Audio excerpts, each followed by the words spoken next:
How many of you had heard about the Lulu addition to the S&P 500 index? This was announced last Friday, and this was a result of the Microsoft Activision deal. Yeah, because Microsoft has been acquiring Activision, but it was only approved last Friday, right, after 1 year and close to 9 months plus of hurdle with the authority from Britain. After this is closed, that means Activision will be removed from the stock listing and also removed from the stock market as well as the S&P 500 index. So the S&P 500 committee need to add one more stocks inside to replace. And the good news is, it's one of the stock in our main watch list, which is Lulu. That shows that we actually have quality stocks in our watch list as well. So the question is, what does it mean to Lulu stocks? When this is announced, Lulu stocks actually went up 4.8% after market close when the addition is announced. Nice.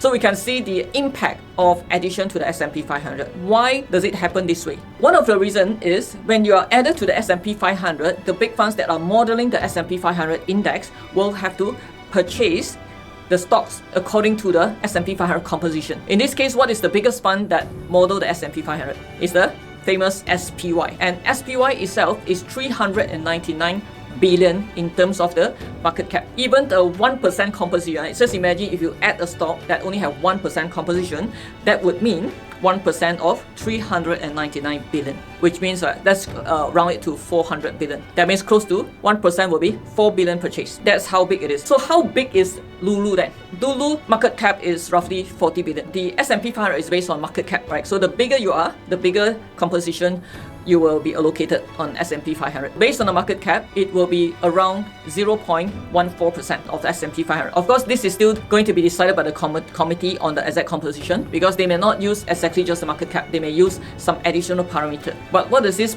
0.14% means? This 0.14% could mean SPY committee need to buy close to 0.5 billion of Lulu. So that's like 500 over million. So if you compare to average daily volume of Lulu, right, which is only about 1.4 million. So this will probably take them 1 to 2 years, right, to purchase if it's just based on daily volume. But of course, they won't take so long to purchase it because they have to balance their SPY. And that's the reason why there's a sudden surge of the purchase on the Lulu shares. So is there more upside to go? Yes.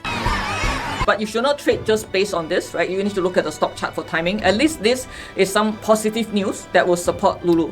But don't forget about the macro sentiment, right? Lulu is under discretionary spending. So discretionary spending is affected by the inflation control by the Fed, where they keep raising interest rate, and that affects a lot of the consumer discretionary stocks. That's where everything fits together, right? As I mentioned many times, the macro comforts, which is the big picture. So now interest rate going up to control inflation, so people will tighten their spending and they will spend less on discretionary spending, which is where Lulu is part of. That's the industry level, right? Discretionary spending industry. At the company level, there's a positive news. So you should not ignore what is happening in the macro and the industry level and straight away buy Lulu.